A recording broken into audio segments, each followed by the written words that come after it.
അവൻ ഫൽയമത്തു ഫിൽ മദീന, അവൻ മദീനയിൽ കിടന്ന് മരിക്കട്ടെ. നബി മുഹമ്മദുർ റസൂലുള്ളാഹി. ആരെങ്കിലും മദീനയിൽ വെച്ച് മരിച്ചാൽ അവൻ എന്റെ കൂടെ സ്വർഗത്തിലാണ്. നബി മുഹമ്മദ് മുസ്തഫ മദീനയിൽ മരിച്ച് ജന്നത്തുൽ ബഖീൽ, റസൂലുള്ള പറഞ്ഞ ജന്നത്തുൽ ബഖീ മദീനയിലെ ഖബർസ്ഥാനാണ്. ആയിരക്കണക്കിന് 10,000-ലധികം സ്വഹാബത്തിന്റെ മഖ്ബറകളുള്ള പള്ളിപ്പറമ്പാണ് ജന്നത്തുൽ ബഖീ. ആയിഷ ബീവി റളിയല്ലാഹു അൻഹയുടെ ഖബർ അവിടെയാണ്. ഫാത്തിമ ബീവി റളിയല്ലാഹു അൻഹയുടെ ഖബർ അവിടെയാണ്. മറ്റു പലരുടെയും ഖബർ അവിടെയാണ്. ഉസ്മാൻ ഇബ്നു അഫ്ഫാൻ തങ്ങളുടെ ഖബർ അവിടെയാണ്. ഇമാം മാലിക് തങ്ങളുടെ ഖബർ അവിടെയാണ്. അങ്ങനെ മറ്റു പേരുകേട്ട വലിയ മഹാന്മാരുടെ ഖബറുകൾ അവിടെ ഉണ്ട്. 10,000-ലധികം സ്വഹാബത്തിന്റെ മഖ്ബറ അവിടെ ഉണ്ട്.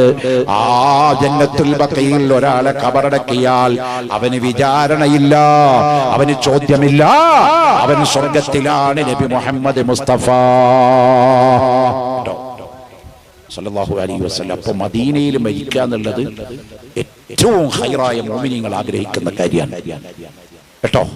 അല്ലാഹു തആല നമുക്ക് എല്ലാവർക്കും അതിന് തൗഫീഖ് നൽകട്ടെ. ആമീൻ കേട്ടോ. മരണം എന്തായാലും ഉണ്ടാവുമല്ലോ. മരിക്കാന്ന് പറയുമ്പോൾ എന്താ ആരും ഉണ്ടെന്നില്ല. മരിക്കോ ജുവാലി മരിക്കോടോ, അത് ഞാൻ പറഞ്ഞാലും പറഞ്ഞില്ലേലും മരിക്കും. പക്ഷേ മദീനയിൽ മരിക്കാൻ അത് ഭാഗ്യമുള്ളവർക്കേ പറ്റൂ. എല്ലാരും മദീനയിൽ മരിക്കില്ല. അതാണ് മുത്തനബി സല്ലല്ലാഹു അലൈഹി വസല്ലം തങ്ങൾ പറഞ്ഞത്, അൽ മദീനത്തു ഖൈറുൽ ലഹും ലൗ കാനൂ യഅലമൂൻ.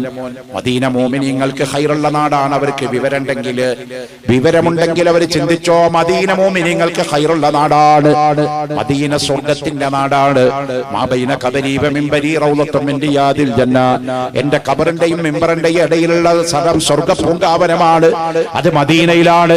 അല്ലാഹുവിന്റെ റസൂലിന്റെ ഖബറിന്റെ തൊട്ടടുത്ത് കിടക്കുന്ന സ്ഥലമാണ് റൗള. ആ റൗളയെ കയറാൻ ഇപ്പോ ഒരു കൊല്ലത്തിൽ ഒരാൾക്ക് ഒരു വട്ടേ പറ്റൂ, ജനത്തിരക്ക് കാരണം. അത് തന്നെ കയറണമെങ്കിൽ അപ്ലിക്കേഷനിലൂടെ മാത്രമേ കയറാൻ പറ്റുള്ളൂ. സൗദി ഗവൺമെന്റ് അങ്ങനെ നിയമം വെച്ച് കളഞ്ഞിട്ടുണ്ട്. അല്ലാഹു നമുക്കൊക്കെ ഹജ്ജ് ചെയ്യാനുള്ള തൗഫീഖ് നൽകണമല്ലോ. ഓർക്കെ ആമീൻ പറഞ്ഞോ. തൗഫീഖ് നൽകണമല്ലോ. ഞങ്ങൾക്ക് ഉംറ ചെയ്യാനുള്ള തൗഫീഖ് നൽകണമല്ലോ. കറാത്ത് മദീനയിലെത്താൻ തൗഫീഖ് നൽകണമല്ലോ. ഹബീബായ തങ്ങളെ മഹബത്ത് വെക്കാൻ തൗഫീഖ് നൽകണമല്ലോ. ആമീൻ.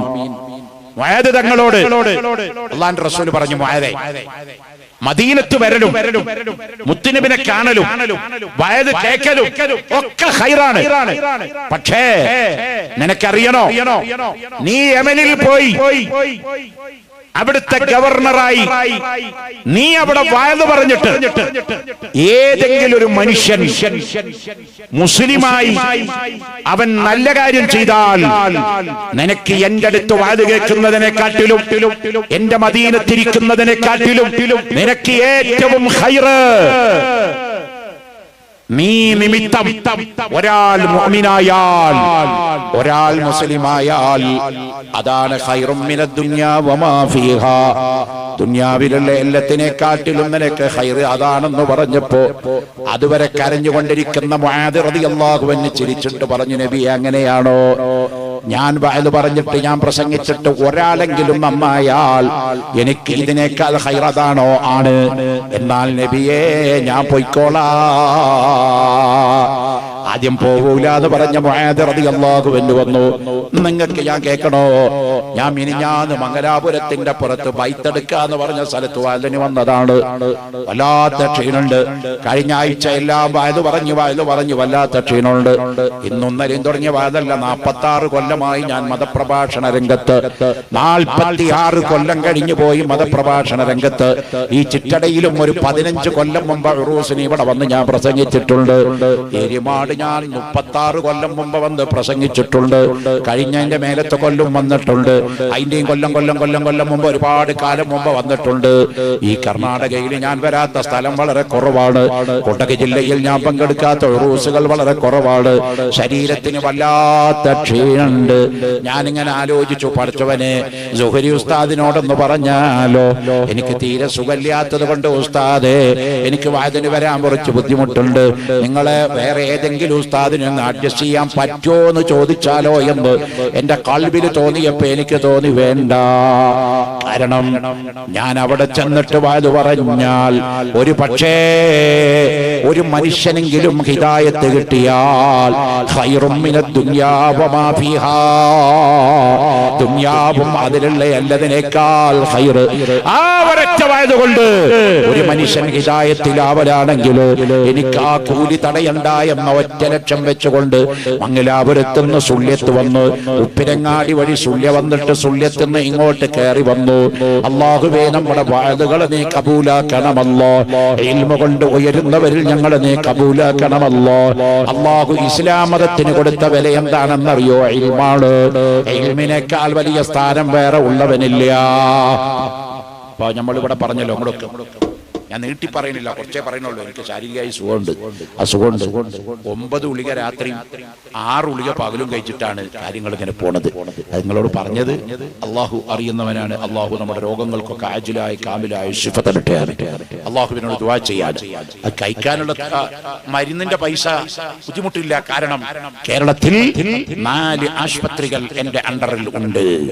അപ്പൊ ഡോക്ടർമാരെ കാണാനോ പൈസ കൊടുക്കൊന്നും വേണ്ട, മരുന്നിനും കൈ കൊടുക്കണ്ട. ഏത് ഡോക്ടറെ എപ്പോ വിളിച്ചാലും ഓക്കെ, ഓൾറെഡി. അത് അല്ലാഹു തന്ന പവറല്ലേ. അമ്മാ ബിനിഅമത്തി റബ്ബിക ഫഹദ്ദിസ്, ഞാൻ പറഞ്ഞു പോയതാണ്.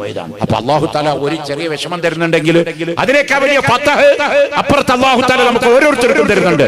അത് നമ്മളെപ്പോഴും ആലോചിക്കണം കേട്ടോ.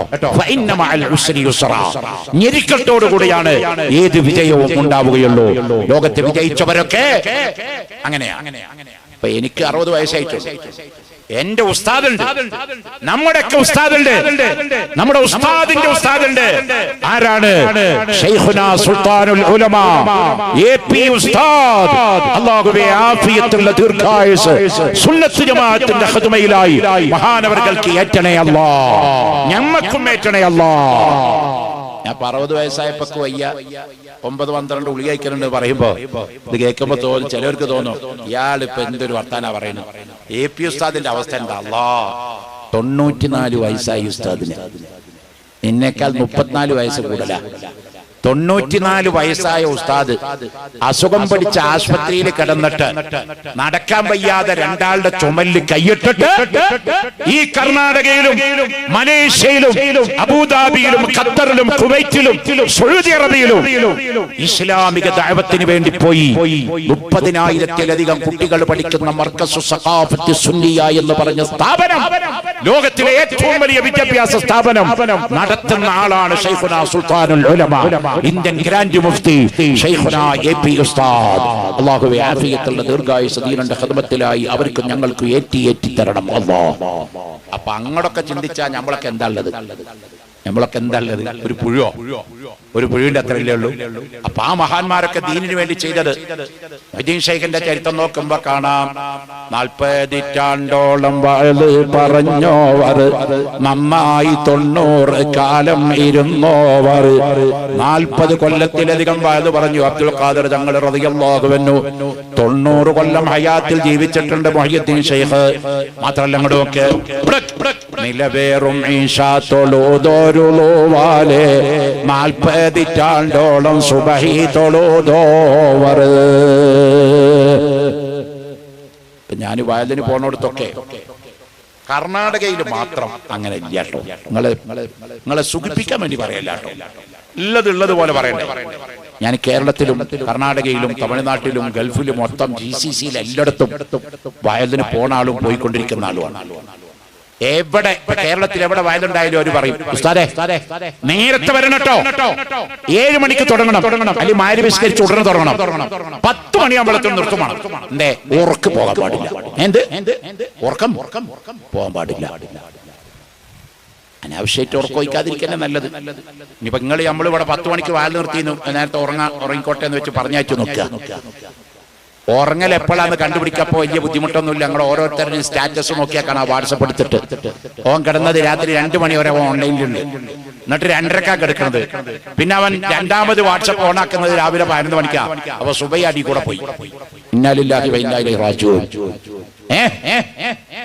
അപ്പോ ഇവിടെ 10 മണിക്ക് വായന നിർത്തി എന്ന് പറഞ്ഞതുകൊണ്ട് സോഷ്യൽ മീഡിയകളിൽ അനാവശ്യമായി ഇടപെടലുകൾ നടത്തിക്കൊണ്ട് രാത്രികളെ വേണ്ടാത്ത നിലക്ക് ചെലവഴിക്കുന്നു.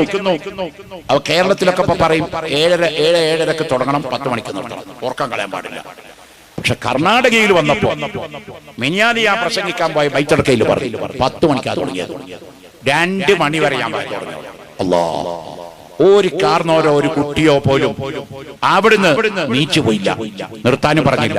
ഞാൻ എനിക്ക് മതി, എനിക്ക് വയ്യാന്ന് തോന്നിയപ്പോ ഞാൻ അങ്ങ് നിർത്തിപ്പോയതാണ്. ഇവിടെയും അങ്ങനെ തന്നെയാണ്. അൽഹംദുലില്ലാ, അത് ദീനിനോടുള്ള മഹബത്താണ്. ഔലിയാക്കളുടെ ചരിത്രം നോക്കുമ്പോൾ അതാണ് ഞാൻ പറഞ്ഞത്. 40 നൂറ്റാണ്ടോളം സുബഹി തൊഴുതോ പറഞ്ഞിനെ മിലവേറും ഈശാ തൊഴുതോരുവാല്. ഈശാ നിസ്കരിച്ച ഒറ്റ ഒതുകൊണ്ട് ഉറങ്ങാതെ 40 കൊല്ലം സുബഹി നിസ്കരിച്ചു. ആരി മുഹയ്യിദ്ദീൻ അബ്ദുൽ ഖാദിർ ജീലാനി റളിയല്ലാഹു അൻഹു. അപ്പൊ 40 കൊല്ലം മൊയ്തീൻ ശൈഖ് ഉറങ്ങിയിട്ടില്ല. ആ മഹാൻ 90 ആയിട്ടാ, 90 കൊല്ലം കഴിഞ്ഞിട്ടാണ് മരിച്ചുപോയത്. അതാണ് അള്ളാഹുവിന്റെ ഔലിയാക്കളുടെ ചരിത്രം. അവർ രാത്രി ഉറങ്ങാറില്ല, അവർ അള്ളാഹുവിലേക്ക് ഇബാദത്തിലാണ്. നമ്മളെപ്പോലെ ഇങ്ങനെ ഉറക്കം തൂങ്ങി മാന്തിയിട്ട് അങ്ങനെ സമയം കളയുന്നവരല്ല. അതുകൊണ്ട് പൊന്നുമക്കളെ, നമ്മൾ അള്ളാഹുവിലേക്ക് അടുക്കാൻ വേണ്ടി തയ്യാറാവണോ, ഇബാദത്തുകൾ നല്ലവണ്ണം തയ്യാറാവണോ. ഞാനിത് പറയാനുള്ള കാരണം, ഒരു 10 മണിയാകുമ്പോഴേക്കും വാത് നിർത്താത്തതിന്റെ പേരിൽ പരിഭവം തോന്നരുത്. ഒരു 12 മണിക്കൊക്കെ വാത് നിർത്തുന്നത് നല്ലതാണ്. പഴയ കാലത്ത് വായതിന്റെ ദുആ നടക്കൽ രാത്രി 2 മണിക്കാണ് വായത് പിരിച്ചു വിടുക. തന്നെ മജ്ലിസ് ദുആക്ക് ഇജാബത്ത് ഉണ്ടായിരുന്നു. വായതിന്റെ മജ്ലിസിൽ ദുആ ചെയ്തിട്ട് എത്ര ആളുകൾക്കാണ് വലിയ സലാമത്ത് കിട്ടിയത്. ഈ പാവപ്പെട്ട എന്റെ മജ്ലിസിൽ തന്നെ ഉണ്ടായ സംഭവങ്ങൾ, 100 കണക്കായ സംഭവങ്ങൾ ഈ സാധുവിന് പറയാനുണ്ട് കേട്ടോ. ഇത് എന്റെ കറാമത്തല്ല, എന്റെ കഴിവല്ല, മജ്ലിസിന്റെ ബർക്കത്താണ്, മുത്തുനബിയുടെ ബർക്കത്താണ് സല്ലല്ലാഹു അലൈഹി വസല്ലം. സലാത്തു താജ് മുടങ്ങാതെ 46 കൊല്ലമായി ചൊല്ലി വരുന്ന ആളാണ് ഞാൻ. അത് ആളുകളെ കൊണ്ട് ചൊല്ലിപ്പിക്കുകയും ചെയ്യുന്ന ആളാണ് ഞാൻ. ആ സലാത്തു താജിന്റെ മജ്ലിസിൽ വെച്ച് വാത് പറഞ്ഞിട്ട് ദുആക്ക് ഇജാബത്ത് കിട്ടുന്നത് രാത്രി 12 മണിക്ക് ശേഷമാണ്. മുത്തുനബി സല്ലല്ലാഹു അലൈഹി വസല്ലം തങ്ങൾ പറഞ്ഞു, ദുആക്ക് ഇജാബത്തുള്ള സമയം ഏതാണെന്നറിയോ? സ്വഹാബത്ത് ചോദിച്ചപ്പോഴാ പറഞ്ഞത്, അയ്യു ദുആഇ അഫ്ളലു യാ റസൂലല്ലാഹ്, തങ്ങളെ ദുആക്ക് ഏറ്റവും ശ്രേഷ്ഠമുള്ള സമയം ഏതാണെന്ന് ചോദിച്ചപ്പോ ഹബീബായ തങ്ങൾ പറയാണ്, ജൗഫൽ ലൈൽ, ജൗഫൽ ലൈൽ, രാത്രിയുടെ ഉൾഭാഗം. രാത്രി 12 മണി കഴിഞ്ഞാൽ 2 മണി, 2:30 മണി, 1 മണിയൊക്കെ ആകുമ്പോ ദുആക്ക് ഇജാബത്ത് ഉണ്ടാകും. രണ്ടാമത് ദുആക്ക് ഇജാബത്തുള്ള സമയം ഏതാണെന്നറിയോ? വദുബരി കുല്ലി സലാത്തിൽ മക്തൂബാത്ത്, എല്ലാ ഫർദ് നിസ്കാരത്തിന്റെ ശേഷവും ദുആക്ക് ഇജാബത്തുണ്ട്. നിസ്കാരം കഴിഞ്ഞാൽ ദ്വാരക്കലല്ലേ എന്ന് പറഞ്ഞ് എഴുന്നേറ്റ് പോകരുത്. നിസ്കാരത്തിന്റെ ശേഷമുള്ള ദുആക്ക് ഇജാബത്തുണ്ടെന്ന് നബി സല്ലല്ലാഹു അലൈഹി വസല്ലം തങ്ങൾ പറയാണ്. അതുകൊണ്ട് ആ ദുആകളൊക്കെ പങ്കെടുക്കണം. അല്ലാഹു നമ്മുടെ മജ്ലിസ് കബൂലാക്കട്ടെ, ആമീൻ. ഇൽമു പഠിക്കാൻ കിട്ടുന്ന ഒരു സമയവും ലാഫ്സാക്കി കളയരുത്. ഒരു മനുഷ്യൻ അല്ലാഹു തആല കൊടുക്കുന്ന ഏറ്റവും വലിയ ഭാഗ്യം എന്താ നിങ്ങൾ വിചാരിച്ചു? എന്താ എന്താ പണാണോ? അതാണ് ഇപ്പൊ എല്ലാവർക്കും വേണ്ടത്, അല്ലേ? എല്ലാവർക്കും വേണ്ടത് എന്താ? കാശ്, കാശ്, കാശ്, കാശ് ആവണം. കാശ് വേണ്ടാന്ന് നമുക്ക് നിയമമില്ല കേട്ടോ. ഇസ്ലാമില് മുതലാളി ആവാൻ പാടില്ല എന്ന് എവിടെയും പറഞ്ഞിട്ടില്ല. ഒരാൾക്ക് ഇത്ര കോടി ഉണ്ടാക്കാവൂന്നും പറഞ്ഞിട്ടില്ല കേട്ടോ. നിങ്ങൾക്കൊരു 50,000 കോടി ഉണ്ടാക്കാൻ പറ്റുമോ? ഒരു കുഴപ്പമില്ല. 65,000 കോടി ആസ്തിയുള്ള കേരളത്തിലെ ഏറ്റവും വലിയ മുതലാളിയാണ് ലുലു സെന്ററിന്റെ ഓണറായ MA യൂസുഫ് അലി സാഹിബ്. അല്ലാഹു അദ്ദേഹത്തിന് നല്ല കാര്യങ്ങൾ ചെയ്യാൻ വേണ്ടി ഇനിയും ഒരുപാട് കാലം ദീർഘായുസ് പ്രദാനം ചെയ്യട്ടെ, ആമീൻ. ധാരാളം പള്ളികൾക്ക് സഹായിക്കുന്നുണ്ട്, മദ്രസക്കുണ്ട്, യതീംഖാനക്കുണ്ട്, കിഡ്നി പോയവർക്കുണ്ട്, ലിവർ പോയവർക്കുണ്ട്, മാറാരോഗങ്ങളെ കൊണ്ട് വിഷമിക്കുന്നവർക്കുണ്ട്, കാലില്ലാത്തവർക്ക്, കണ്ണില്ലാത്തവർക്ക്, വീടില്ലാത്തവർക്ക്, അപകടങ്ങളിൽ അത്യാഹിതങ്ങളിൽ പെടുന്നവർക്ക്, രാഷ്ട്രീയം നോക്കാതെ, ജാതി നോക്കാതെ, മതം നോക്കാതെ അദ്ദേഹം പരമാവധി ഹെൽപ്പ് ചെയ്യുന്നുണ്ട്. അൽഹംദുലില്ലാഹ്. അദ്ദേഹത്തിന് 65,000 കോടിയോളം ആസ്തി ഉണ്ട്. ഞാൻ പത്രത്തിൽ വായിച്ചതാ, കിതാബിലുള്ള ഒന്നുമല്ല കേട്ടോ. അത് കേരളത്തിലെ മുതലാളി. കർണാടകത്തിൽ വേറെ ആളുണ്ടാവാം, അതാരാന്ന് എനിക്കറിയില്ല. എന്നാൽ ഇന്ത്യയിലെ ഏറ്റവും വലിയ മുതലാളി ആരാന്നറിയോ? ഇന്ത്യയിലെ, കേരളത്തിലും കർണാടകയും തമിഴ്നാട്ടിലും ഗുജറാത്തും ആസാമും രാജസ്ഥാനും UP ഒക്കെ കയറുന്നതാണല്ലോ ഇന്ത്യ. ആ ഇന്ത്യയിലെ ഏറ്റവും വലിയ മുതലാളി ഇപ്പോ പണ്ട് ഒരു 4 മാസം മുന്നേ മുകേഷ് അംബാനി ആയിരുന്നു. അദ്ദേഹത്തിന് 1,12,000 കോടി ആസ്തിയുണ്ട് എന്ന് ഞാനൊരു പത്രത്തിൽ വായിച്ചു. ഇപ്പൊ അദ്ദേഹം എന്നാണ് പുതിയ ലേറ്റസ്റ്റ് ന്യൂസ് ഞാൻ കണ്ടത്. ഇപ്പൊ അംബാനിനേക്കാൾ വലിയ കോടീശ്വരൻ ഇന്ത്യയിലുള്ളത് അദാനിയാണ്. അദാനി ഇദ്ദേഹത്തിന്റെ കോടിയെയും അദ്ദേഹം മറികടന്നുപോയി. സുബ്ഹാനല്ലാഹ്. അപ്പൊ ഒരാൾക്ക് ഒരു 2 ലക്ഷം കോടി ആസ്തി ഉണ്ടാവുന്നതിന് ഇസ്ലാമിൽ വലിയ എതിരുണ്ടോ? എന്നാൽ ഇസ്ലാമിലെ ഏറ്റവും വലിയ കോടീശ്വരൻ ആരായിരുന്നു? ബഹുമാനപ്പെട്ട ഉസ്മാൻ ബിൻ അഫ്ഫാൻ റളിയല്ലാഹു അൻഹു ആയിരുന്നു. ആ ഉസ്മാൻ ബിൻ അഫ്ഫാൻ റളിയല്ലാഹു അൻഹുവിന്റെ അന്നത്തെ സ്വത്ത് കണക്ക് കൂട്ടിയാൽ ഇന്നായിട്ട് കണക്ക് കൂട്ടുകയാണെങ്കിൽ ഇന്ന് അദാനിയുടെ കയ്യിലുള്ള സ്വത്തിന്റെ 2 ഇരട്ടി സ്വത്ത് അന്ന് ഉസ്മാൻ ബിൻ അഫ്ഫാൻ തങ്ങളുടെ കയ്യിലുണ്ടായിരുന്നു എന്ന് ചരിത്രം രേഖപ്പെടുത്തുന്നു. അത്ര വലിയ മഹാനാണ് ഉസ്മാൻ തങ്ങള്. ഈ സ്വത്തൊക്കെ അദ്ദേഹം എന്താ ചെയ്തത്? മെർസിഡീസ് മേടിക്കുക, റോൾസ് റോയ്സ് മേടിക്കുക, വിമാനം മേടിക്കുക, കൊട്ടാരം ഉണ്ടാക്കുക, പെണ്ണുങ്ങളെ കെട്ടുക, അടിച്ചു പൊളിച്ചു നടക്കുക. അതാണോ ചെയ്തതല്ല. ഉസ്മാൻ ബിൻ അഫ്ഫാൻ കെട്ടിയത് ആരുടെ മകളെയാണ്? മുത്തുനബിയുടെ 2 മക്കളെ കെട്ടിയ ആളാണ്. അള്ളാഹിന്റെ റസൂലിന്റെ 2 പെൺകുട്ടികളെ കല്യാണം കഴിക്കാൻ ഭാഗ്യം കിട്ടിയ ഏക മനുഷ്യനാണ് ഉസ്മാൻ തങ്ങള്. അതുകൊണ്ടാണ് ഉസ്മാൻ ബിൻ അഫ്ഫാന്റെ പേരിന്റെ അപ്പുറത്തൊരു വാചകമുണ്ട്, ഉസ്മാന ദിന്നൂറൈൻ. കേട്ടോ? ജാമിഉൽ ഖുർആനി അൻഫക മാലൻ ഖൈറൻ ഖൈറാ ഉസ്മാന ദിന്നൂറൈനി അൻഹു റളിയല്ലാഹ്. നമ്മുടെ കയ്യിലിരിക്കുന്ന ഖുർആൻ മുസഹഫാക്കി തന്ന നേതാവാണ് ഉസ്മാൻ ബിൻ അഫ്ഫാൻ റളിയല്ലാഹു അൻഹു. അല്ലാഹുവിന്റെ റസൂലിന്റെ 2 പെൺകുട്ടികളെ കല്യാണം കഴിച്ച ദിന്നൂറൈനി, 2 പ്രകാശത്തിന്റെ ഉടമ എന്ന സ്ഥാനം കിട്ടിയ ആളാണ് ഉസ്മാൻ റളിയല്ലാഹു അൻഹു. സഹാബത്തിന്റെ കൂട്ടത്തിലെ ഏറ്റവും വലിയ മുതലാളിയായിരുന്നു. ഒരു സമയത്ത് നബി സല്ലല്ലാഹു അലൈഹി വസല്ലമ തങ്ങൾ വഅദ് പറഞ്ഞിട്ട് പറഞ്ഞു, തബൂക്ക് യുദ്ധത്തിന്റെ സമയമാണ്, സഹാബത്ത് വല്ലാതെ വിഷമിച്ചു നിൽക്കുന്ന സമയമാണ്. മുത്തനബി പറഞ്ഞു, ഇപ്പൊ ഇസ്ലാമിന് പണം വേണം, അതുകൊണ്ട് എല്ലാവരും സംഭാവന തരണം, സംഭാവന തരണം. ആണും തരണം, പെണ്ണും തരണം. പെണ്ണുങ്ങൾ സ്വർണം കൊടുത്തു, ആണുങ്ങൾ ഒട്ടകം കൊടുത്തു, ആട് കൊടുത്തു, പൈസ കൊടുത്തു, ഈത്തപ്പഴം കൊടുത്തു. അല്ലാഹുവിന്റെ റസൂൽ പറഞ്ഞു, ഉസ്മാൻ നീ എന്താ തരണി? മുതലാളിയാണല്ലോ, ഞാനുണ്ടല്ലോ. നമ്മളിപ്പോ പള്ളിക്ക് വേണ്ടി ഇവിടെ ഒരു പിരിവെടുക്കാൻ നോക്കുക. ഈ ചിട്ടടയിലെ ഏറ്റവും വലിയ കോടീശ്വരൻ അതാരാ എനിക്കറിയില്ല. അപ്പൊ ഇവിടെ ഉണ്ടോ? ഇവിടെ ഉണ്ടോ? അവിടെ ഇരിക്കുന്നത് അല്ലാഹു അലം, എനിക്കറിയില്ല. മുസ്ലിങ്ങളുടെ ഏറ്റവും വലിയൊരു കോടീശ്വരൻ ഉണ്ടെങ്കിൽ നമ്മൾ അയാളെ മൊത്തം ആരാപ്പോടെ വലിയ കാശുള്ള ആള് ഒരു 5 ലക്ഷം എടുക്കാണ്ടോ? അപ്പൊ അയാൾ പറയും, അതെ 5 ഇല്ലെങ്കിൽ ഒരു 4 ഇപ്പൊ തരാം. അല്ലാഹു അക്ബർ. അത് നമ്മൾ പറഞ്ഞാൽ അദ്ദേഹം തരും.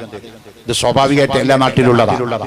അല്ലാഹുവിന്റെ റസൂല് വയദ് പറഞ്ഞിട്ട് പറഞ്ഞു, ഉസ്മാനെ നീ വലിയ കോടീശ്വരനാണ്, സഹാബത്തിന്റെ കൂട്ടത്തിൽ ഏറ്റവും വലിയ പണക്കാരനാണ്, നീ എന്താ തരുന്നത്? ഉസ്മാൻ തങ്ങൾ പറഞ്ഞു, യാ റസൂലല്ലാഹ്, തങ്ങളെ തബൂക്ക് യുദ്ധത്തിന് പോകുന്ന സഹാബത്തിന് ഭക്ഷണവും ആയുധവും 100 ഒട്ടകവും ഞാൻ തരാം. സയ്യിദുനാ ഉസ്മാൻ റളിയല്ലാഹു അൻഹു 1400 കൊല്ലം മുമ്പേ 100 ഒട്ടകം എന്ന് പറഞ്ഞാൽ ഇന്നത്തെ അതിന്റെ വാല്യൂ എത്രയെന്നറിയോ? 100 റോൾസ് റോയ്സ് കാറായിട്ട് കണക്കൂട്ടിയാൽ മതി. ഒരൊട്ടകം എന്ന് പറഞ്ഞാൽ അന്ന് ഇന്നത്തെ റോൾസ് റോയ്സിന് തുല്യ. അന്ന് ഒരാൾ വലിയ മുതലാളി ഒട്ടകപ്പുറത്താ പോകുക. അന്ന് വലിയ മുതലാളി എതിരാ പോകുക? Minimum Rolls Royce. അതിനും വലിയ മുതലാളിയാണെങ്കിൽ സ്വന്തം വിമാനം ഉണ്ടാവും. അംബാനിക്കും അദാനിക്കും യൂസുഫ് അലിക്കാക്കും ഒക്കെ സ്വന്തം വിമാനമുണ്ട്. നമ്മളെ പോലെ ഒരു സീറ്റിന് കൈ കൊടുത്ത് പോണവരെല്ലാവരും. അവർക്കെന്നെ പൈലറ്റ് സ്വന്തം, അവർക്കെന്നെ വിമാനത്താവളത്തിൽ പ്രത്യേക ഇടം, അവരുടെ വീട്ടിൽ തന്നെ ലാൻഡിംഗ് സംവിധാനം. വലിയ കോടീശ്വരന്മാർ അങ്ങനെയാണ്. ഉസ്മാൻ റളിയല്ലാഹു അൻഹു 100 ഒട്ടകം കൊടുത്തപ്പോ അല്ലാഹുവിന്റെ റസൂല് പറഞ്ഞു, ഉസ്മാൻ പോരാ, ഇനിയും വേണം പറഞ്ഞു. അപ്പൊ സഹാബത്ത് പറഞ്ഞു, നബിയെ 100 ഒട്ടക തന്നത്, എന്നിട്ടിഞ്ഞു പോരാനോ? അല്ലാഹുവിന്റെ റസൂലിനറിയാം ഉസ്മാൻ ബിൻ അഫ്ഫാന്റെ കയ്യിൽ എത്ര പണം ഉണ്ടെന്ന്.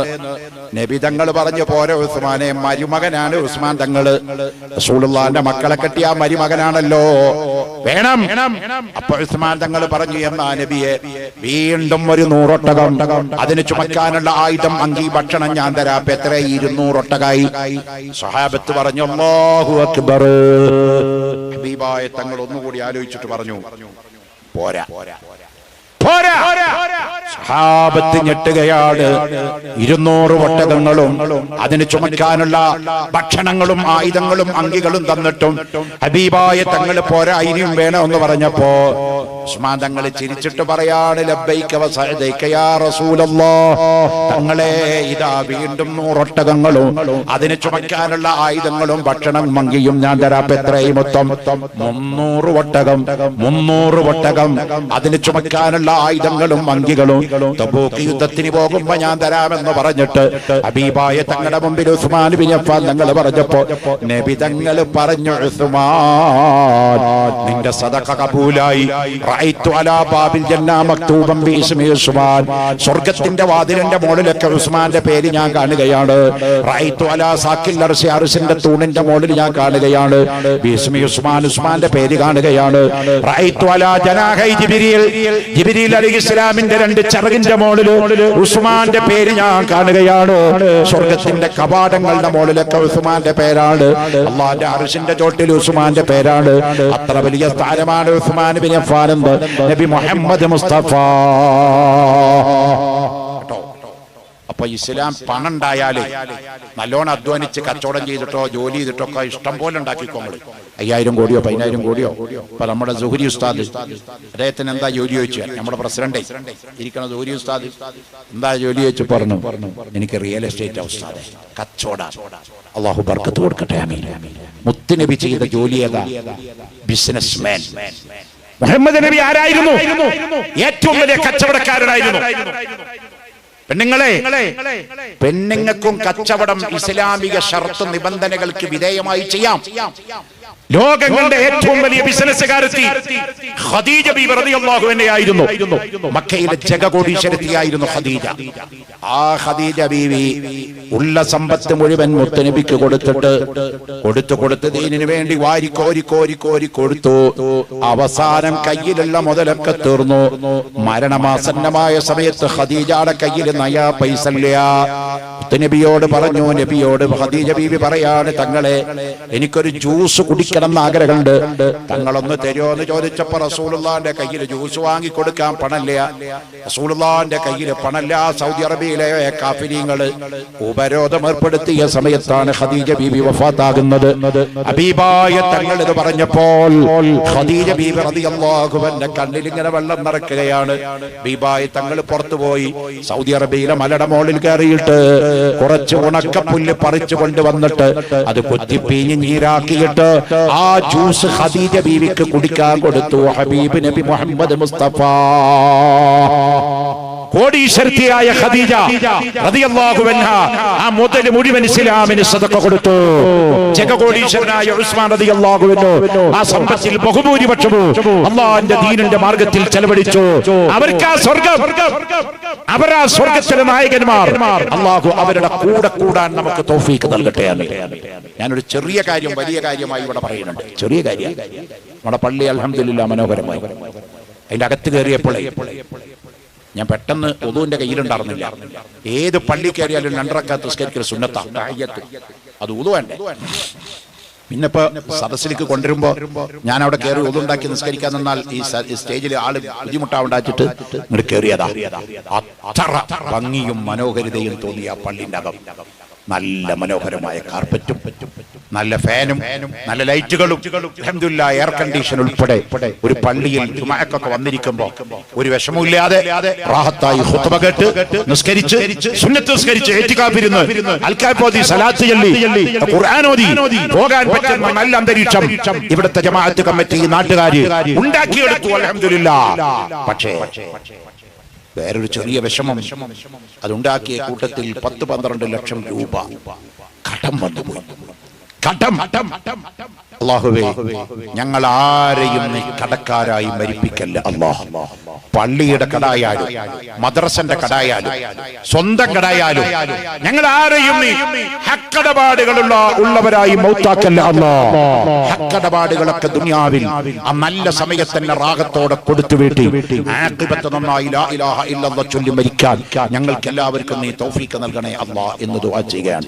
കടം എന്ന് കേട്ടപ്പോൾ എനിക്ക് ബേജാറായി. കാരണം റഹ്മത്തുൽ ആലമീൻ സല്ലല്ലാഹു അലൈഹി വസല്ലമ തങ്ങളുടെ ഹദറത്തിൽ മദീനത്തെ പള്ളിയിൽ ആര് മരിച്ചാലും മരിച്ചാലും മുത്തുനബി സല്ലല്ലാഹു അലൈഹി വസല്ലം തങ്ങളുടെ ഹദറത്തിലേക്കാണ് മയ്യത്ത് കൊണ്ടുവരിക. അങ്ങനെ കൊണ്ടുവരുമ്പോൾ മുത്തുനബി ചോദിക്കും ഈ മയ്യത്തിനെ പറ്റി, ഇയാൾ കള്ളുടിച്ചോ? ചോദിക്കില്ല. ഇയാൾ പെണ്ണുപിടിച്ചിട്ടുണ്ടോ? ചോദിക്കില്ല. ഇയാള് വേറെ എന്തെങ്കിലും കുരുത്തക്കടപ്പിച്ചിട്ടുണ്ടോ? മുത്തുനബി ചോദിക്കാറില്ല. അതൊക്കെ അള്ളയും അവനും തമ്മിലുള്ള ഇടപാടാണ്. കള്ളുടിച്ചത് അള്ള പുറത്തു കൊടുക്കും, വ്യഭിചരിച്ചത് അള്ള പുറത്തു കൊടുക്കും, മറ്റുള്ളത് അള്ള പുറത്തു കൊടുക്കും. എന്നാൽ അള്ള പുറത്തു കൊടുക്കാത്ത ഒരു കാര്യമുണ്ട്. അതെന്താണെന്നറിയോ? ജനങ്ങളുമായിട്ടുള്ള അക്കടപാട്, കടം മേടിച്ചത് അത് ഒന്നരിക്ക കൊടുത്തു വീട്ടണം, അല്ലെങ്കിൽ അനന്തരാവകാശികൾ ഏറ്റെടുക്കണം, അല്ലെങ്കിൽ കടം കൊടുത്തവൻ പൊരുത്തപ്പെട്ടു കൊടുക്കണം. ഈ മൂന്നാല് കാര്യമില്ലെങ്കിൽ കടം വല്ലാത്ത അപകടമാണ്. അല്ലാഹുവിന്റെ റസൂല് പറയാറുണ്ട്, കടമുള്ള വ്യക്തിയുടെ മയ്യത്ത് കൊണ്ടുവന്നാൽ നബി തങ്ങൾ പറയും, ഞാൻ അയാൾക്ക് മയ്യത്ത് നിസ്കരിക്കൂല, അയാൾ കടക്കാരനാണ്. സഹാബത്തെ, നിങ്ങൾക്ക് പറ്റുമെങ്കിൽ നിങ്ങൾ നിസ്കരിച്ചോ. അല്ലാഹുവേ, ഞങ്ങൾ ആരെയും കടക്കാരായി മൗത്താക്കല്ല അല്ലാ. അതുകൊണ്ട് ബിസ്മില്ലാഹിർ റഹ്മാനിർ റഹീം ഈ സദസ്സിൽ വെച്ച് നമ്മൾ പറയാണ്, ആ കടം നമ്മളും എല്ലാവരും കൂടി ഏറ്റെടുക്കുക. പലതുള്ളി പെരുവെള്ളമായിട്ട് ആ കടം അങ്ങോട്ട് ഇല്ലാതെയാക്കണം. കടം വീട്ടുന്നത് നമ്മുടെ വ്യക്തിപരമായ കടല്ല, പള്ളിക്ക കൊടുക്കുന്നത്. നിങ്ങൾ പള്ളിക്ക് ഇഷ്ടിക കൊടുത്ത പോലെ, സിമന്റ് കൊടുത്ത പോലെ, കല്ല് കൊടുത്ത പോലെ, മണൽ കൊടുത്ത പോലെ, ഫാൻ കൊടുത്ത പോലെ, AC കൊടുത്ത പോലെ, ലൈറ്റ് കൊടുത്ത പോലെ അതേ കൂലി കടം വീട്ടിയാലും കിട്ടും. കാരണം ഇപ്പൊ അതിന്റെ മുക്കാലേ നിൽക്കണല്ലോ കാല് ഹക്കല്ലാത്ത മുതല. ഞാൻ ഹക്കല്ലാത്ത മുതൽ കൊടുക്കുമ്പോഴാണ് കൊടുത്താൽ അത് നിങ്ങളുടെ മുതൽ ആ പള്ളിയുടെ കുബമ കയറി, നിങ്ങൾ മിനാരത്തിൽ കയറി, നിങ്ങൾ ടൈൽസിലും കയറി, നിങ്ങൾ മുസല്ലയിലും കയറി, എല്ലാത്തിലും നിങ്ങളുടെ പാർട്ട്ണർഷിപ്പ് വന്നു. അപ്പൊ മൻ ബനാ മസ്ജിദൻ ബനല്ലാഹു ലഹു ബൈതൻ ഫിൽ ജന്ന, അല്ലാഹുവിന്റെ പ്രീതിക്ക് വേണ്ടി ഒരാൾ ഒരു പള്ളി നിർമ്മിച്ചു കൊടുത്താൽ അല്ലാഹു അവന് സ്വർഗ്ഗം നൽകുമെന്ന് മുത്തുനബി സല്ലല്ലാഹു അലൈഹി വസല്ലം തങ്ങൾ പഠിപ്പിച്ച ഹദീസിന്റെ വെളിച്ചത്തിൽ നിങ്ങൾ ഞാനും പെട്ടുപോകും. അതുകൊണ്ട് പ്രിയപ്പെട്ടവരെ, ഒരു ചെറിയ കാര്യം ഇവിടെ ഉപ്പാപ്പ മഹാനായ സൂഫി ഷഹീദ് വലിയുള്ളാന്റെ ഉറൂസിന്റെ മജ്ലിസാണ്. ഈ മജ്ലിസിൽ വെച്ച് മഹാന്റെ പേരിൽ ഒരു ഫാത്തിഹ ഓതിയിട്ട് മുത്തുനബിനെ മനാമിലെത്തിക്കാനുള്ള ഒരു സലാത്തുണ്ട്. അതാണ് സലാത്തു താജ്. ഒരാള് മരിക്കണേന്റെ മുമ്പേ ജീവിതത്തിൽ ഒരൊറ്റ വട്ടം ഹബീബ് സല്ലല്ലാഹു അലൈഹി വസല്ലം തങ്ങളെ സ്വപ്നത്തിൽ കണ്ടാൽ, മുസ്ലിമായ മനുഷ്യൻ റഹ്മത്തുൽ ലിൽ ആലമീൻ തങ്ങളെ ഒരു വട്ടം സ്വപ്നം കണ്ടാൽ ആ ശരീരം നരകത്തിൽ കിടക്കൂല. ഇത് ഔലിയാക്കൾ തന്ന ഉറപ്പാണ്, സാലിഹീങ്ങൾ തന്ന ഉറപ്പാണ്. അതിനവർ നമ്മുടെ കയ്യിലേൽപ്പിച്ച സലാത്താണ് സലാത്തു താജ്. ഞാൻ നിങ്ങളോട് പറയട്ടെ, ഞാനിത് 46 കൊല്ലമായി എട്ടത്തടവില്ലാതെ മുടങ്ങാതെ എന്റെ തബറുക്കിന്റെ ഷെയ്ഖാണ്, കണ്ണിയത്ത് ഉസ്താദിന്റെ ഷെയ്ഖാണ്, ശംസുൽ ഉലമയുടെ ഷെയ്ഖാണ്, താജുൽ ഉലമയുടെ ഷെയ്ഖാണ്, നൂറുൽ ഉലമയുടെ ഷെയ്ഖാണ്, സുൽത്താനുൽ ഉലമയുടെ ഷെയ്ഖാണ്. അങ്ങനെ മറ്റുള്ള ഉസ്താദുമാരുടെ തബറുക്കിന്റെ ഷെയ്ഖായ ചാവക്കാട്, അഞ്ചങ്ങാടി, കടപ്പുറം, ബുഖാറിയിൽ മരിച്ചു കിടക്കുന്ന വലിയുല്ലാഹി സയ്യിദ് സുൽത്താൻ ഈ മഹാനായിരിക്കുന്ന അതേ ഹിബത്തുല്ലാഹിൽ ബുഖാരി തങ്ങൾ, അല്ലാഹുവേ അവിടുത്തെ ദറജ ഉയർത്തി കൊടുക്കണേ അല്ലാ. ആ മഹാനാണ് എനിക്ക് ഇജാസത്ത് തന്നത്. എനിക്ക് എന്നോട് പറഞ്ഞു, മോനെ നീ എല്ലാ വഅദിലും ഇത് ചൊല്ലണം, എല്ലാരെ കൊണ്ട് ചൊല്ലിക്കണം. ഏത് മുറാദും വീടും, ഏത് മുസീബത്തും പോകും, ഏത് സിഹറും ബാത്തിലാകും, ഏത് പ്രതിസന്ധിയും രക്ഷപ്പെടും. ഹബീബായ തങ്ങളെ കാണും ചെയ്യും. ഞാൻ പറഞ്ഞു, ഇത് എത്ര ഇതിന്റെ എണ്ണം ചോദിച്ചു. അപ്പൊ പറഞ്ഞു, പ്രത്യേക മുറാദ് പറഞ്ഞു വരുന്നവരോട് ഇതിന്റെ അദദ് എണ്ണം 4444. ഒരാൾ സ്ഥിരം ചെല്ലുകയാണെങ്കിൽ ദിവസം ചുരുങ്ങിയത് 3 എണ്ണം, സാധിക്കുമെങ്കിൽ 7 എണ്ണം. എന്നാൽ ഹബീബിനെ മനാമിൽ എത്തിക്കും മരണത്തിന് മുമ്പേ. പ്രത്യേക മുറാദ് വെച്ചിട്ടാണെങ്കിൽ 4444 എണ്ണം ചൊല്ലാൻ പറയണം. ഞാൻ പറഞ്ഞു, ഉപ്പ 4444 ചെല്ലാൻ കഴിയാത്ത പാവങ്ങളും ഉണ്ടാവുമല്ലോ, അവരോട് ഞാൻ എന്ത് പറയണം ഷെയ്ഖുന? അവിടുന്ന് പറഞ്ഞു, മോനെ നീ പറഞ്ഞു കൊടുത്തോ അവരോട്, ഒരു 4444 സലാത്തു താജിന് പകരമായി ഒരു 4444 രൂപ, അല്ലെങ്കിൽ ദിർഹം, ദിനാറ്, പൗണ്ട്, ഡോളർ എന്തായാലും വേണ്ടില്ല, ഒരു 4444 രൂപ ഹബീബായ തങ്ങളെ കാണണം എന്ന ഒരൊറ്റ നിയ്യത്തോടെ നീ അങ്ങ് പറഞ്ഞോ, അല്ലാഹു ആ ദർജ അവർക്ക് നൽകുമെന്ന് ഹിബത്തുല്ലാഹിൽ ബുഖാരി ഖദ്ദസല്ലാഹു സറഹുൽ ലദീദ് മഹാനവർകൾ പറഞ്ഞു. ഞാനത് എല്ലായിടത്തും പറയാനാണ്. അങ്ങനെ ഞാൻ 15 കൊല്ലം മുമ്പേ വയനാട്ടിൽ പടിഞ്ഞാറത്തറ എന്ന് പറഞ്ഞ സ്ഥലമുണ്ട്, വയനാട്ടിൽ, കേരളത്തിലെ വയനാട്ടിൽ പടിഞ്ഞാറത്തറ. അവിടെ വേദന എന്നപ്പോൾ പ്രസംഗിച്ചു. ഒരു ഉസ്താദ് എന്റെ കയ്യിൽ നിന്ന് സലാത്തു താജ് എല്ലാ ഇജാദത്തും മേടിച്ചു പോയി. ഈ കഴിഞ്ഞ കൊല്ലം ഞാൻ പടിഞ്ഞാറത്തറ ഒരു സക്കാഫി നടത്തുന്ന സ്ഥാപനം ഉണ്ട്, അവിടെ വേദന എന്നപ്പോ ഈ ഉസ്താദ് ഞാൻ വരുന്നതും കാത്ത് കവാടത്തിൽ മണിക്കൂറുകളായി എന്നെ കാത്തു നിൽക്കുക. ഓടി വന്ന് എന്നെ കെട്ടിപ്പിടിച്ചിട്ട് സ്റ്റേജിലേക്ക് കയറും എന്റെ കൈ പിടിച്ച് ഉമ്മയിച്ചപ്പോ ഞാൻ കൈ പതുക്കൊണ്ട് വലിച്ചു. നല്ലൊരു ഉസ്താദാണ്. അപ്പൊ എന്റെ കൈ അയാൾ മുത്തുമ്പോ എനിക്കൊരു എന്തൊന്നുമില്ലാത്തൊരു വിഷമം തോന്നി. ഞാൻ കൈ ഇങ്ങ് വലിച്ചപ്പോ എന്നെ അയാൾ വാരിപ്പുണർന്നിട്ട് കെട്ടിപ്പിടിച്ചിട്ട് പറഞ്ഞു, ഉസ്താദേ 15 കൊല്ലം മുമ്പ് ഈ പടിഞ്ഞാറത്തറയിൽ അങ്ങ് വാതിന് വന്നപ്പോ ഞാൻ മുത്തുനബിനെ സ്വപ്നം കാണാൻ ഉതകുന്ന സലാത്തു താജിന്റെ ഇജാദത്ത് നിങ്ങളുടെ കയ്യെന്ന് വാങ്ങി. ഞാനത് ചൊല്ലി. കഴിഞ്ഞ കൊല്ലത്തിന്റെ മേലത്തെ കൊല്ലം ഹബീബ് തങ്ങളെ ഞാൻ സ്വപ്നം കണ്ടു, റാഹത്തോടെ കണ്ടു. ഒരാള് മുത്തുനബിനെ മനാമിലെത്തിച്ചാൽ മോമിനായ മനുഷ്യനാണെങ്കിൽ നരകം ഒഴിവായി. അല്ലാ, ആ ദർജ എനിക്ക് കിട്ടിയല്ലോ, സന്തോഷം പറയാൻ ഞാൻ നാട്ടിൽ നിന്ന് വണ്ടി പിടിച്ചു വന്നതാണെന്ന് പറഞ്ഞു. വയനാട് പടിഞ്ഞാറത്തറയില് ഇതുപോലെ നിരവധി സംഭവങ്ങൾ ഈ പാവപ്പെട്ട എന്റെ സമക്ഷത്തിൽ തന്നെയുണ്ട്. ഈ സലാത്ത് നിങ്ങൾ ഇതായിമാക്കണം. ഇത് എനിക്ക് നിങ്ങളൊന്നും തരണ്ട. ഇത് പറഞ്ഞിട്ട് നയാ പൈസ ഞാൻ എന്റെ വീട്ടിലേക്ക് ഇവിടുന്ന് പിരിവിടില്ല, എന്റെ സ്ഥാപനത്തിലേക്ക് ഇവിടുന്ന് പിരിക്കൂല. എന്തെങ്കിലും തന്നാൽ ഈ പള്ളിക്കല്ലാതെ എനിക്ക് പേഴ്സണലായിട്ടൊരു നയാ പൈസയും ഇവിടുന്ന് ചോദിക്കൂല. ഈ സലാത്ത് പറഞ്ഞിട്ട് ഇന്ന് വരെ ആരുടെങ്കിലും കയ്യിൽ നിന്ന് സ്വന്തം ആവശ്യത്തിന് വേണ്ടി ഒരു 10 പൈസ പോലും ഞാൻ ചോദിച്ചിട്ടില്ല. അതുകൊണ്ട് ഹബീബ് സല്ലല്ലാഹു അലൈഹി വസല്ലം തങ്ങളെ കാണണം, എനിക്ക് ആഖിറത്ത് നന്നായി മരിക്കണമെന്ന് നിയ്യത്ത് വെക്കുക. ഒപ്പം നിങ്ങളെല്ലാവരും ഈ പള്ളിയെ ഒന്ന് സഹായിക്കണം. എങ്ങനെ? 4444 സലാത്തു താജിന് പകരമായി ഒരു 4444 രൂപ ഓരോരുത്തരും ഒന്ന് ഏറ്റെടുക്കൂ. ശൈഖുന പറഞ്ഞ പോലെ ഹബീബിനെ കാണും. ഒരു 4444 സലാത്തു താജിന് പകരമായി ഒരു 4444 രൂപ നിങ്ങൾ ഏറ്റെടുക്കുക. ഈ പള്ളിക്ക് വേണ്ടി കടം വീടാൻ, മുത്തുനബിനെ കാണാൻ. ഒരു വെടിക്ക് 2 അല്ല 3 പക്ഷിയാ കിട്ടുന്നത്. ഒന്ന് റസൂലുള്ളാഹിനെ കാണൂ, 2 പള്ളിന്റെ കടം വീടും. പള്ളിക്ക് കൊടുത്തതിന്റെ കൂലി വേറെ, നബി തങ്ങൾക്ക് സലാത്തിന് കൊടുത്തതിന്റെ കൂലി വേറെ, മജ്‌ലിസിലിരുന്നതിന്റെ കൂലി വേറെ, ഔലിയാക്കളെ പ്രിയം വെച്ചതിന്റെ കൂലി വേറെ. ഇങ്ങനെ ഒരുപാട് പുണ്യം നമുക്ക് ഇവിടുന്ന് കിട്ടും. ബിസ്മില്ലാഹിർ റഹ്മാനിർ റഹീം, ബിബറകത്ത് റസൂലില്ലാഹ്. നീട്ടി പറഞ്ഞു ചോദിക്കുന്നില്ല, ഒരൊറ്റ ചോദ്യം ചോദിക്കുകയാണ്. ആരാണ് ഈ മജ്‌ലിസിൽ നിന്ന് ഹബീബായ തങ്ങളെ എനിക്ക് റൂയത്തിലും യഖ്വത്തിലും കാണണം? മഹാന്മാര് സ്വപ്നത്തിലല്ല, നേർക്ക് നേരെ റസൂലുള്ളാഹിനെ കണ്ടവരുണ്ട്. റിഫായി ശൈഖ് തങ്ങൾ കണ്ടില്ലേ? അപ്പോഴല്ലേ റിഫായി ശൈഖിന് കൈവക്കി കാണിച്ചു കൊടുത്തത്? റൗള ശരീഫിൽ പലർത്തിയിട്ട് അപ്പോഴല്ലേ റിഫായി ശൈഖ് ഉമ്മ വെച്ചത്? സഅദുദ്ദീൻ തഖ്താനി തങ്ങൾ കണ്ടില്ലേ? നേരെ മുന്നില് ശറഹുൽ ഖായിദിന്റെ മുസന്നിഫായ സഅദുദ്ദീൻ തഖ്താനി റളിയല്ലാഹു അൻഹു റസൂലുള്ളാഹി നേരിട്ട് വന്നിട്ട് കൈ പിടിച്ച് മുസാഫഹത്ത് ചെയ്ത് അനുഗ്രഹിച്ച വ്യക്തിയാണ്. അല്ലാഹു അവരോട് കൂടെ സ്വർഗ്ഗത്തിലെത്താൻ നമുക്ക് തൗഫീഖ് നൽകട്ടെ. ഉറക്കെ ആമീൻ പറയ്. തൗഫീഖ് നൽകണം അല്ലാഹ്. ബിസ്മില്ലാഹിർ റഹ്മാനിർ റഹീം. ഓരോരുത്തരും ഒന്നാമത്തെ നിയ്യത്ത് എനിക്ക് ഹബീബിനെ കാണണം. രണ്ടാമത്തെ നിയ്യത്ത് ഈ പള്ളിന്റെ കടം വീടണം. മൂന്നാമത്തെ നിയ്യത്ത് ഉപ്പാപ്പ സൂഫി ഷഹീദ് വലിയുല്ലാഹി ഖദ്ദസല്ലാഹു സിർറഹുൽ അദീദ് മഹാന്റെ പൊരുത്തം കിട്ടണം. ഔലിയാന്റെ പൊരുത്തം കിട്ടിയാലും സ്വർഗ്ഗം, മുത്തനബിയുടെ പൊരുത്തം കിട്ടിയാലും സ്വർഗ്ഗം, പള്ളി പണിതാലും സ്വർഗ്ഗം. 3 വഴിയാണ് നമ്മുടെ മുമ്പിൽ തെളിഞ്ഞു വരുന്നത്. ആരും പ്ലീസ് ഡോണ്ട് മിസ്യൂസ്, ദുരുപയോഗം ചെയ്ത് ചാൻസ് നഷ്ടപ്പെടുത്തരുത്. 4444 ചോദിക്കുന്നുള്ളൂ, 5000 ചോദിക്കണില്ല, 10000 ചോദിച്ചിട്ടില്ല. ഉണ്ടെങ്കിൽ 2, 3 ഒക്കെ ആയിട്ട് അത് ഏറ്റെടുത്തോ. 4444 ഉമ്മമാരുടെ ഭാഗത്തേക്ക് നമ്മുടെ കമ്മിറ്റി അംഗങ്ങൾ ഒരു 2-3 പ്രവർത്തകന്മാരെ പറഞ്ഞു വിടണം. പെണ്ണുങ്ങളുടെ ഭാഗത്തേക്ക് എല്ലാ പെണ്ണുങ്ങളും ഇതില് അംഗങ്ങളാകണം. ഇങ്ങനെ തരുന്നവരോടൊന്നുകൂടി പറയട്ടോ, നിങ്ങളുടെ ബാപ്പ മരിച്ചിട്ടുണ്ടോ, ഉമ്മ മരിച്ചിട്ടുണ്ടോ, വല്യുപ്പ മരിച്ചിട്ടുണ്ടോ, വല്യുമ്മ മരിച്ചിട്ടുണ്ടോ, പെങ്ങള് മരിച്ചിട്ടുണ്ടോ, കൂട്ടുകുടുംബത്തിൽ ആരെങ്കിലും മരിച്ചിട്ടുണ്ടോ, അവരെയും കൂടി മനസ്സിൽ കരുതിക്കോ. ഈ 3ഉം 4ഉം കൂലി നമുക്ക് കിട്ടും. അവർക്ക് ഖബറിലേക്ക് ഒരു തുല്യ പ്രതിഫലം വേറെ കിട്ടും കേട്ടോ. ഒരു സദഖ കൊടുക്കുമ്പോൾ മരിച്ചവരുടെ പേരിൽ നിയ്യത്ത് ചെയ്താ നമ്മുടെ കൂലി ഒന്നും കുറയില്ല. മരിച്ചവരുടെ ഖബറിലേക്ക് അല്ലാഹു തആല വേറെയും കൊടുക്കും. നമ്മുടെ ബാപ്പ ഖബറിലുണ്ടാവും, നമ്മുടെ ഉമ്മപ്പ ഖബറിലുണ്ടാവും. കൂലി കിട്ടത്തിലാകും. മുത്തുനബിയുടെ സലാത്ത് പറഞ്ഞാൽ ഖബറങ്ങ് പ്രകാശിക്കും. അപ്പൊ ആ ബാപ്പ അവിടെ കിടന്ന് പറയും, എന്റെ പൊന്നുമോൻ അല്ലാഹ് ആ ചിറ്റടയിലെ വാതില് ഔലിയാന്റെ കറാമത്ത് മുത്തുനബിയുടെ ബർക്കത്ത് ഒരു സലാത്തിന് പൈസ കൊടുത്തപ്പോ എന്റെ ഖബറിൽ ലൈറ്റ് വന്നു. അല്ലാഹ് എന്റെ പൊന്നുമോനെ നന്നാക്കി.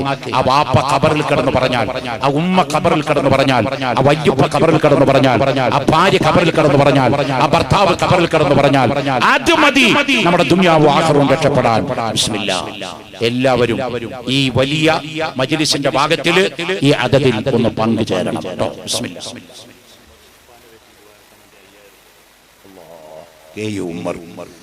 ആദ്യം പറയുന്നത്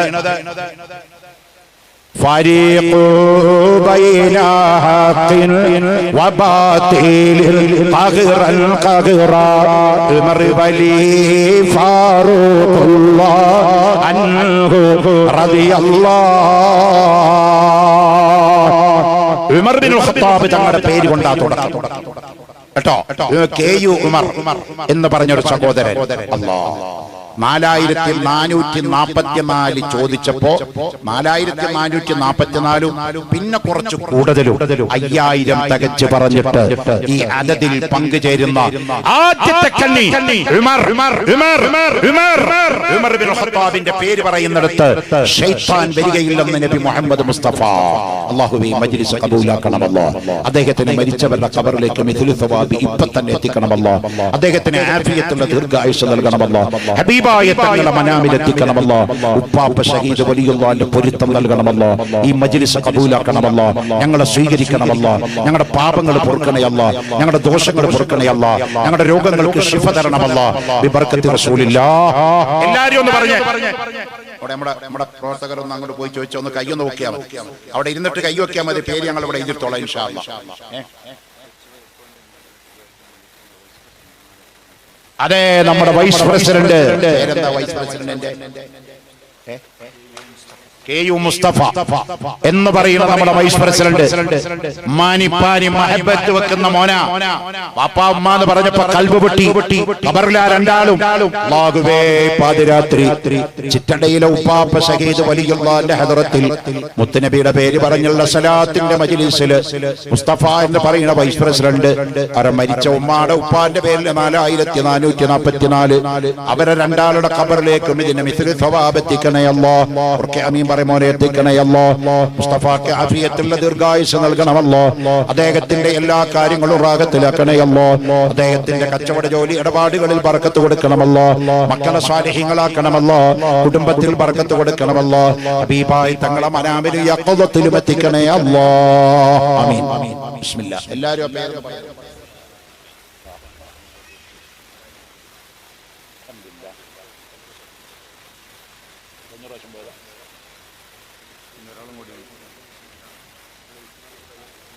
ഹസൈനാർ ഹാജി കഴിഞ്ഞ കൊല്ലം ഹജ്ജിന് പോയ ആളാണ്. ഉപ്പാന്റെയും ഉമ്മാന്റെയും പേരില് 4444. അല്ലാഹുവേ ഹസൈനാർ ഹാജിയുടെ ഹജ്ജ് മഖബൂലാക്കണേ അല്ലാഹ്. ഉംറ മഖബൂലാക്കണേ അല്ലാഹ്. മരണപ്പെട്ട അദ്ദേഹത്തിന്റെ ഉപ്പ ഉമ്മയുടെ ഖബറിലേക്ക് ഇതിന്റെ മിസ്ലു സവാബ് എത്തിക്കണേ അല്ലാഹ്. അവരുടെ ദറജ ഉയർത്തണേ അല്ലാഹ്. ഹസൈനാർ ഹാജിക്ക് ഹബീബായ തങ്ങളെ മനാമിലും യഖ്ളത്തിലും എത്തിക്കണേ അല്ലാഹ്. സ്വർഗ്ഗം വുജൂബാക്കി നരകം ഹറാമാക്കണേ അല്ലാഹ്. അവരുടെ ജോലി കച്ചവട ഇടപാടുകളിൽ ബർക്കത്ത് നൽകി മക്കളെ സ്വാലിഹീങ്ങളാക്കണേ അല്ലാഹ്. ആമീൻ. എല്ലാവരും ഇതിൽ പങ്കുചേരണം. എല്ലാവരും പങ്കുചേരണം. അദ്ദേഹത്തിന്റെ ഉപ്പ മരിച്ചുപോയി. ചിക്കൻ കച്ചവടം നടത്തുന്ന ഇസ്മായിൽ സാഹിബ്. അല്ലാഹ്, അദ്ദേഹത്തിന്റെ ബാപ്പ മരിച്ചുപോയി. 4444. അല്ലാഹുവേ മരണപ്പെട്ട ബാപ്പന്റെ ഖബറിലേക്ക് ഇപ്പൊ തന്നെ മിസ്ലു സവാബ് എത്തിക്കണമല്ലോ. ഇസ്മായിൽ എന്ന് പറഞ്ഞ സഹോദരനെ ഹബീബായ തങ്ങളെ മനാമിലും യഖ്ളത്തിലും എത്തിക്കണയല്ലോ. അദ്ദേഹത്തിന്റെ കച്ചവടത്തിൽ വലിയ ബർക്കത്ത് കൊടുക്കണയല്ലോ. അദ്ദേഹത്തിന്റെ മക്കളെ സ്വാലിഹീങ്ങളാക്കണയല്ലോ. ഭാര്യയെ സ്വാലിഹത്താക്കണയല്ലോ. അദ്ദേഹത്തിന്റെ എല്ലാ കാര്യവും വിജയത്തിലാക്കണയല്ലോ. ഹലാലായ മുറാദുകൾ മുഴുവൻ വിട്ടിക്കൊടുക്കണേ. ഷഹീദ് വലിയുള്ളാന്റെ ബർക്കത്ത് കൊണ്ട് നിറവേറ്റണേ അല്ലാഹ്. ആമീൻ ആമീൻ ആമീൻ.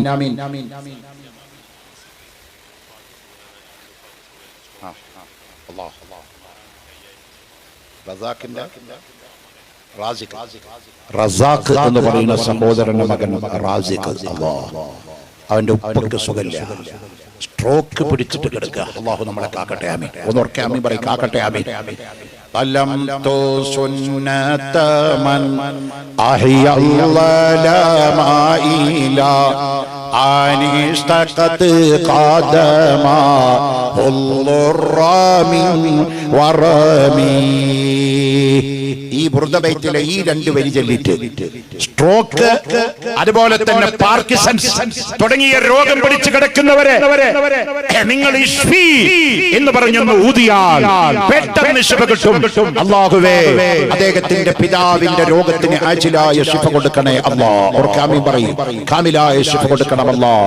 ഞങ്ങൾക്കാർക്കും നീ സ്ട്രോക്ക് തരല്ലേ അല്ലാഹ്, പാർക്കിൻസൺസ് തരല്ലേ അല്ലാഹ്, ക്യാൻസർ തരല്ലേ അല്ലാഹ്, എയ്ഡ്സ് തരല്ലേ അല്ലാഹ്, കിഡ്നി രോഗം തരല്ലേ അല്ലാഹ്, ഹാർട്ട് അറ്റാക്ക് നൽകല്ലേ അല്ലാഹ്, ഓപ്പറേഷനുകൾക്ക് വിധേയമാകുന്ന രോഗങ്ങൾ തന്ന് ഞങ്ങളെ പരീക്ഷിച്ച് പരിശോധിക്കല്ലേ അല്ലാഹ്. ഹബീബായ തങ്ങൾ അവർക്ക് കാണിച്ചു കൊടുക്കണമല്ലോ, അവർ കുടുംബത്തിൽ ബർക്കത്ത് കൊടുക്കണമല്ലോ.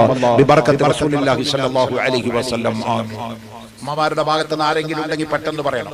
ഉപ്പമാരുടെ ഭാഗത്ത് നിന്ന് ആരെങ്കിലും ഉണ്ടെങ്കിൽ പെട്ടെന്ന് പറയണം. ഷമീർ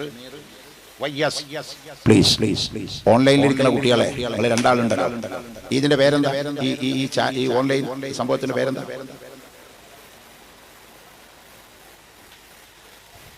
ഇതെന്താ നിങ്ങൾ ഈ സംപ്രേഷണം ചെയ്യുന്നതിന്റെ പേരെന്താ?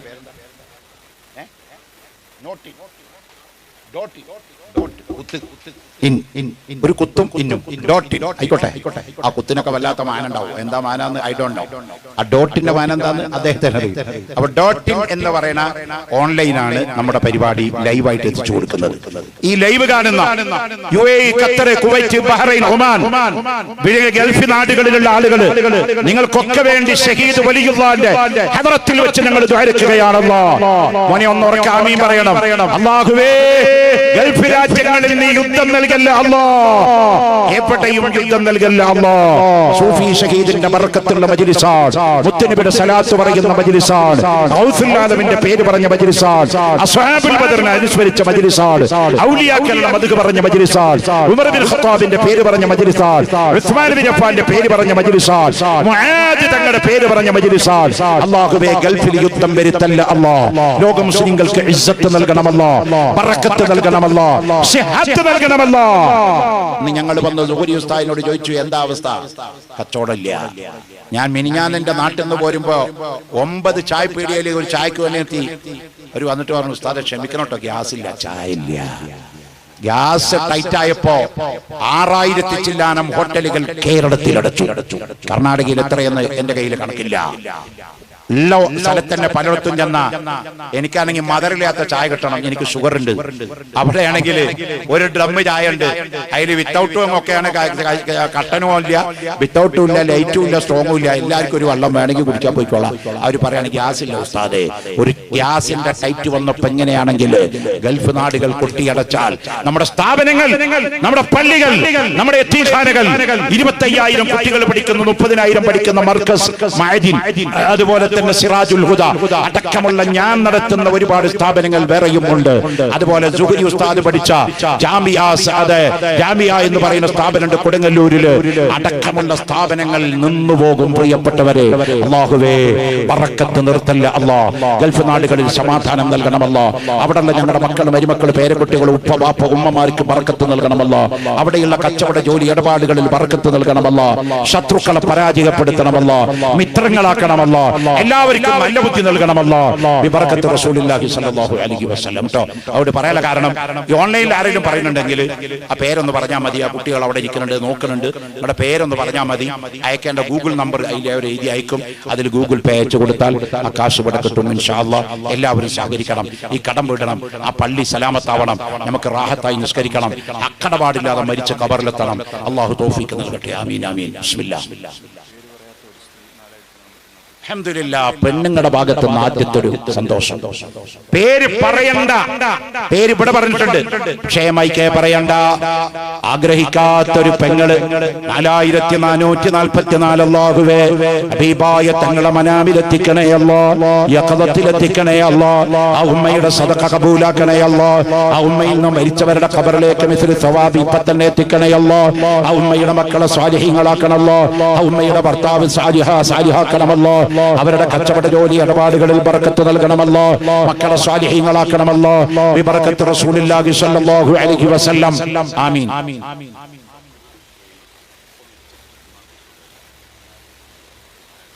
അതെ, ഫഖറുദ്ദീനാണ്. ഫഖറു കെയു ഉപ്പ മരണപ്പെട്ടു പോയി, ഉമ്മയാണെങ്കിൽ സുഖമില്ലാതെ അസുഖമായിട്ട് പ്രയാസത്തിലാണ്. ഈ രണ്ടുപേർക്കും വേണ്ടി ദുആ ചെയ്യാൻ വേണ്ടി ഫഖ്റു കയ്യൂ 4444 അല്ലാഹുവേ അദ്ദേഹത്തിന്റെ മരിച്ച പിതാവിന്റെ ഖബറിലേക്ക് ഇപ്പം തന്നെ തുല്യ പ്രതിഫലം നൽകണമല്ലോ. അദ്ദേഹത്തിന്റെ രോഗിയായി കിടക്കുന്ന ഉമ്മയുടെ രോഗം മഹാനായ നബി മുഹമ്മദ് മുസ്തഫ സല്ലല്ലാഹു അലൈഹി വസല്ലം തങ്ങളുടെ സലാത്തിന്റെ ബർക്കത്ത് കൊണ്ട്, വലിയുള്ളാഹി സൂഫി ശഹീദ് ഉപ്പാപ്പയുടെ ബർക്കത്ത് കൊണ്ട്, ഈ മജ്ലിസിന്റെ ബർക്കത്ത് കൊണ്ട് ആജിലായ താമായ കാമിലായ ശിഫ നൽകണം അല്ലാഹ്. ഹബീബിനെ അവർക്കൊക്കെ റുഅയത്തിലും യഖദത്തിലും മനാമിലും കാണിക്കണം അല്ലാഹ്. അല്ലാഹുവേ ഹബീബായ തങ്ങളുടെ പൊരുത്തം നൽകണമല്ലോ, അവരുടെ കുടുംബങ്ങളിൽ ബർക്കത്ത് നൽകണമല്ലോ, മക്കളെ സാലിഹീങ്ങളാക്കണമല്ലോ. ബിബർക്കത്ത് റസൂലുള്ളാഹി ഒന്നിച്ച് ഒരു സലാത്ത് താജ് ചൊല്ലിയിട്ട് അവസാനം കൂട്ടുദുആയോടുകൂടെ നമ്മുടെ പരിപാടി ഇന്നത്തെ സമാപിക്കുന്നത് കഴിഞ്ഞിട്ട് എത്ര തിരക്കുണ്ടെങ്കിലും, ഞാൻ ഒരുപാട് തിരക്കുണ്ട്, ഒരുപാട് രോഗമുണ്ട്, ഒരുപാട് പ്രയാസമുണ്ട്, അതൊക്കെ സഹിച്ചിട്ടാണ് ഞാൻ ഇവിടെ നിൽക്കുന്നത്. അള്ളാഹു വലിയ പ്രതിഫലം തരും ഇൻഷാ അല്ലാഹ്. അത് കഴിഞ്ഞിട്ടേ പോകാവൂ ഇൻഷാ അല്ലാഹ്. ഷറഫുദ്ദീൻ എന്ന് പറഞ്ഞ സഹോദരൻ, അദ്ദേഹത്തിന്റെ ഉപ്പ മരണപ്പെട്ടു പോയി കഴിഞ്ഞ വർഷമല്ലോ. കഴിഞ്ഞ കൊല്ലം വരെ ഹയാത്തിലുണ്ടായിരുന്ന പിതാവ് ഇപ്പ ഖബറിലാണ്. 4444 കൊടുക്കുകയാണ് റബ്ബേ. ആ ഉപ്പയുടെ ഖബർ എവിടെയാണ് കിടക്കുന്നതെങ്കിലും ആ ഖബറിലേക്ക് ഈ സവാബ് മിഥിലെത്തിച്ചു കൊടുക്കണേ അല്ലോ. ആ ഖബർ കണ്ണെത്താ ദൂരത്തേക്ക് വിശാലമാക്കണേ അല്ലോ. ആ ഖബറിലേക്ക് സ്വർഗത്തിന്റെ കവാടങ്ങൾ തുറന്നു കൊടുക്കണേ അല്ലോ. അല്ലാഹുവേ സഹോദരനെ ഹബീബായ തങ്ങളെ മനാമിലെത്തിക്കണമല്ലോ. അവരുടെ ജോലി കച്ചവട ഇടപാടുകളിൽ ബർക്കത്ത് കൊടുക്കണമല്ലോ. ആഫിയത്തുള്ള ദീർഘായുസ് കൊടുക്കണമല്ലോ. ഉപ്പാപ്പ വലിയുള്ളാഹി സൂഫി ശഹീദ് മഹാന്റെ ബർക്കത്ത് കൊണ്ട് ഖൈറാത്തുകളുടെ മാർഗങ്ങൾ തുറക്കണേ അല്ലാഹ്. ആമീൻ ബിറഹ്മതിക യാ അർഹമർ റഹീമീൻ. ആമീൻ.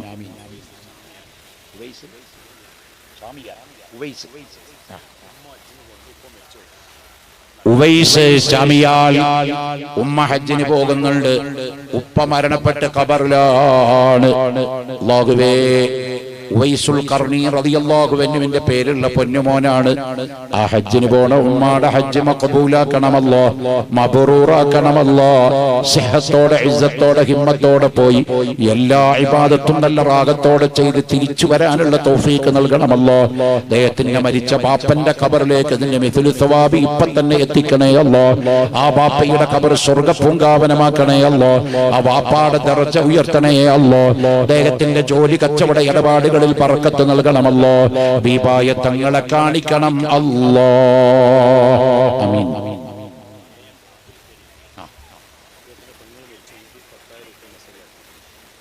എം അബ്ദുൽ കരീം പെങ്ങൾ മരിച്ചു.